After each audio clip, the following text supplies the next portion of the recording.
तो वक्फ संशोधन बिल के विरोध में उतरे हैं मुस्लिम संगठन। मुस्लिम पर्सनल लॉ बोर्ड के नेतृत्व में देश भर में प्रदर्शन चल रहा है।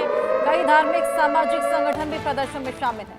वक्फ संशोधन बिल का विरोध लगातार ये मुस्लिम संगठन कर रहे हैं। 17 मार्च को जंतर मंतर पर भी प्रदर्शन देखने को मिला था और अब उसी कड़ी में हमने देखा किस तरीके से बिहार में भी लगातार ये हंगामा देखने को मिल रहा है। 17 मार्च को जंतर मंतर पर प्रदर्शन हुआ था। देश भर में अब हलचल है। वक्फ संशोधन के बिल के विरोध में यहां पर मुस्लिम संगठन उतर आए हैं। मुस्लिम पर्सनल लॉ बोर्ड के नेतृत्व में देश भर में प्रदर्शन किया जा रहा है। कई धार्मिक सामाजिक संगठन इसका हिस्सा बने। वक्फ संशोधन बिल जिसको लेकर लगातार प्रदर्शन और हंगामा, जिसकी तस्वीरें सबसे पहले हमने दिल्ली में देखी और अब देश भर में प्रदर्शन इसी को लेकर किया जा रहा है। कई धार्मिक सामाजिक संगठन भी इस प्रदर्शन का हिस्सा है। वक्फ संशोधन बिल को लेकर मुस्लिम संगठन अब हंगामा कर रहे हैं, प्रदर्शन करते हुए नजर आ रहे हैं। रितेश हमारे सहयोगी हमारे साथ जुड़ गए हैं। रितेश, जो तस्वीरें हमने दर्शकों को दिल्ली से दिखाई थी, अब वो हंगामा बिहार तक पहुंच गया है। यहां तक कि अब देश भर में इसको लेकर प्रदर्शन किया जा रहा है। अब बिल्कुल देखिए, इस प्रदर्शन की धमक बिहार में भी दिखाई दे रही है, पटना में भी दिखाई दे रही है और सड़क से लेकर सदन तक जो हंगामा है वो बरपा हुआ है।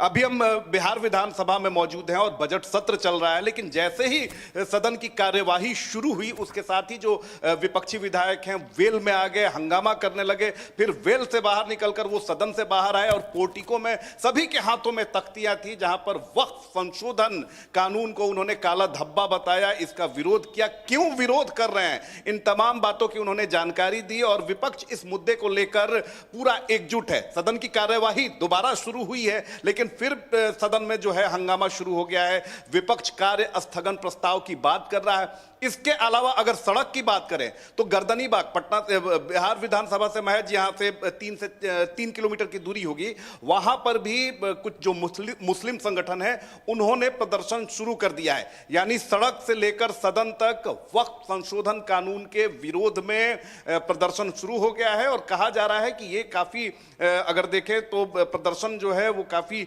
जानदार है और काफी इसका गंभीर असर हो सकता है अगर इसमें लगातार लोगों की संख्या बढ़ती चली गई तो आज अगर देखें तो सदन की कार्यवाही में बहुत सारी बातों का बहुत सारे प्रस्ताव पास होने थे, लेकिन आज भी लग रहा है कि वक्फ संशोधन कानून के विरोध में बिहार विधानसभा की कार्यवाही पूरी तरीके से हंगामेदार ही रहेगी, हंगामेदार रहने के पूरे आसार हैं। दूसरी तरफ अगर बात करें तो सड़क पर भी अब इसका असर देखने को मिल रहा है।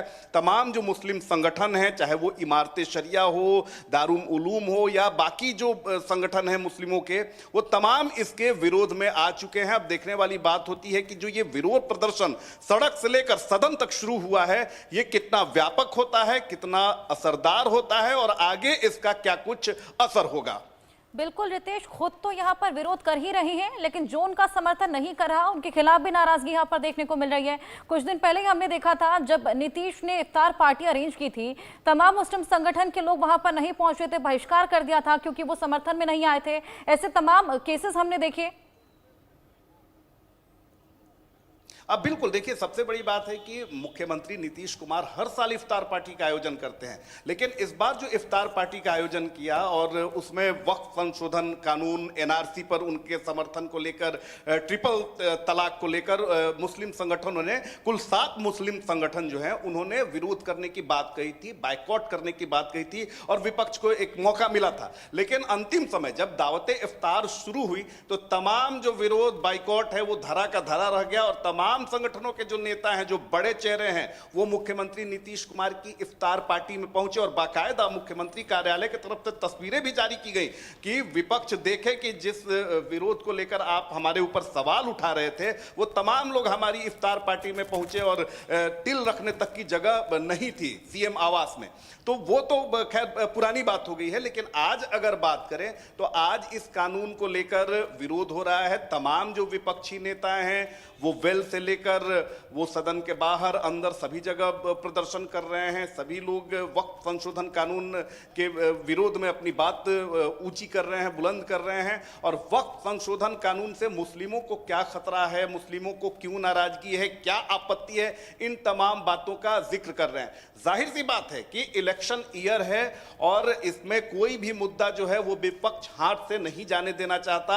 और सबसे बड़ी बात है कि महागठबंधन के वोट बैंक में खास तौर पर मुस्लिमों में जिस तरह से सेंधमारी हुई है 2020 में, तेजस्वी यादव सरकार बनाते बनाते रह गए, क्योंकि वहां पर ओवैसी ने अपनी पार्टी से कई उम्मीदवारों को खड़ा किया और उसने सीधे तौर पर तेजस्वी यादव को डेंट किया। और यही कारण था कि सरकार बनाने से बस थोड़ी सी चूक हो गई और तेजस्वी यादव पीछे रह गए। लिहाजा अगर अभी की परिप्रेक्ष्य की बात करें तो मुस्लिम संगठन जो है वो अब ऐसा नहीं है कि वो पूरी तरीके से इंटैक्ट है महागठबंधन या आरजेडी के साथ। इसमें भी टूट है, इसमें भी कई जो बड़े चेहरे हैं वो समय के साथ वो आरजेडी से अलग हो गए, वो कांग्रेस के से अलग हो गए। और सीमांचल इलाका जो कभी आरजेडी का पूरा वो कोर वोट बैंक माना जाता था, वहां बड़ी सेंधमारी हुई है। एक चुनौती ये भी है कि प्रशांत किशोर जो है वो सीधे तौर पर जो आरजेडी का कोर वोट बैंक है, जहां पर 17 से 18% वोट है, यानी मुस्लिम वोटर्स, उस पर उन्होंने फोकस कर दिया है। और इसका जो असर है वो उपचुनाव में देखने को मिला, जहां पर जो 4 सीटें बिल्कुल रितेश, तमाम चुनौतियां हैं और लगातार प्रदर्शन हल्ला बोल देखने को मिल रहा है। अब देखना होगा कि आगे क्या होता है। बहुत शुक्रिया आपका तस्वीरें दिखाने के लिए, तमाम जानकारी साझा करने के लिए।